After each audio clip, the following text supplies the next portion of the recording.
مجھے یاد آ گیا کہ ستیارتھ پرکاش نامی ایک کتاب لکھی گئی تھی، اب آج سے یہ 60-70 سال قبل کی بات ہے۔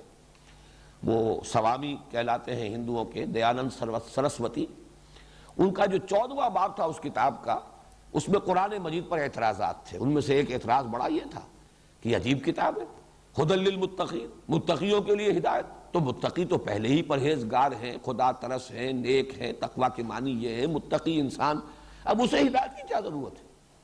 ہدایت کی ضرورت ہے گمراہوں کو، بھٹکے ہوئوں کو، جو کہیں تلاش حق میں ابھی سرگرداں ہوں ان کو۔ یہ ھدی للمتقین، پہلے ہی سے تقویٰ کسی کے پاس ہے تو اسے ہدایت کی ضرورت کیا ہے؟ تب اس کو سمجھ لیجئے کہ اس تقویٰ کا اصل میں یہ کتنا براڈ سپیکٹرم ہے۔ متقی کے معنی ہوں گے جس میں اخلاقی حس برقرار ہے، اور یہ اخلاقی حس کا برقرار ہونا، نیکی اور بدی میں تمیز، یہ گویا کہ اس کی صحت فطرت کی علامت ہے۔ لیکن یہاں سے آگے چلیے، جس میں یہ حس ہے وہ بدی سے بچے گا، پھر اس سے آگے بڑھ کر اس نے اپنے رب کو اگر پہچان لیا ہے، وہ اگر اللہ کی کتاب سے واقف ہے تو اب اس پر عمل کرے گا، اور تقویٰ، اور اب اس کی زندگی کے اندر تقویٰ پیدا ہو جائے گا۔ ایک ایسا شخص جو اللہ تعالیٰ کے احکام کو توڑنے سے بچتا ہو، جو اللہ کے عذاب سے، اس کی سزا سے بچنے کے لیے کوشاں ہو، یہ متقی اب بن گیا اصطلاحی معنی میں متقی۔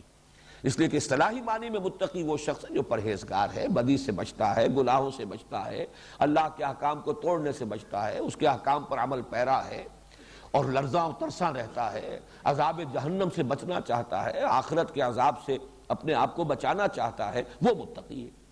لیکن یہ کہ متقی کا جو لغوی مفہوم ہے وہ یہ کہ جس کے اندر اخلاقی حس بیدار ہے، جو نیکی اور بدی میں تمیز کرتا ہے۔